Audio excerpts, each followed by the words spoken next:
여러분, 내가 원하든 원하지 않든 간에 세상이라는 무대는 위기와 고난, 아픔과 슬픔이 늘 우리 앞에 공존하고 있는 것입니다. 내가 믿든 안 믿든, 믿는 사람이든 믿지 않는 사람이든 간에 고난이라는 단어는 우리가 예비도 되어 있지 않고 준비도 되어 있지 않는 상태에서 오는 것이 황당한 거죠.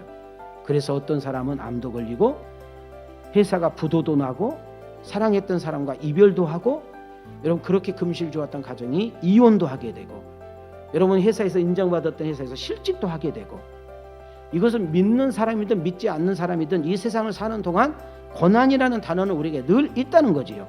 근데 중요한 것은 이런 고난이 내 앞에 있을 때, 이런 어려운 일이 내 앞에 이렇게 엄습했을 때 그것을 어떻게 처리하는가, 그것을 어떻게 해결해 나가는가가 믿음이고 지혜고 정말 하나님의 역사인 줄 믿습니다.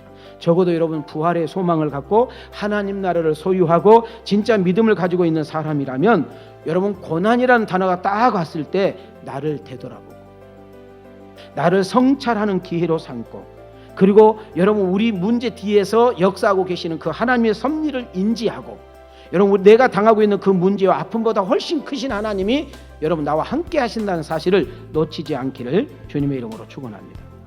문제의 시선, 아픔의 시선, 나를 힘들게 하고 두렵게 만들고 어렵게 만들고 기죽게 만든 그 시선에 눈을 들어서 여러분 역사하시는, 여러분 우주 만남 모든 만물을 주관하시고 친히 역사하시고 주관하시는 그 하나님께 우리의 시선을 고정해 줄 때 우리는 찬양할 수 있고 기도할 수 있는 역사가 일어난 줄 믿습니다. 그 고난이라는 것이 꼭 우리가 어떤 죄를 짓고 나빠서 한 것이 아니라 하나님 우리에게 고난을 허락하실 때가 있다니까. 근데 그 고난을 허락하실 때는 감당할 수 있는 힘과 능력도 이미 주시는 거예요. 그리고 그 고난을 통해서 하나님이 오히려 우리를 유익되게 만들고요, 그 유익 가운데 하나님의 율례를 깨닫게 하는 역사가 일어나는 거예요. 기도는 내 자신이 하나님께 드려지는 것, 그 다음 주의 말씀이 내게 이루어지는 것, 주의 뜻을 나를 통해서 이루어져 나아가는 것, 이 사실을 놓치지 않기를 주님의 이름으로 축원합니다. 여러분 우리가 코로나를 당당하게, 여러분 놓여있는 문제를 당당하게, 여러분 남에게 말할 수 있는 고민과 아픔과 문제 등등을 내게 해결할 수 없는 그 일들을 하나님께 기도하면서 이길 수 있도록 당당하게 극복해 나갈 수 있는 그런 축복 달라고 기도하는 그런 은혜가 우리에게 있기를 주님의 이름으로 축원합니다. 하나님과 동행합시다. 하나님의 뜻을 구합시다.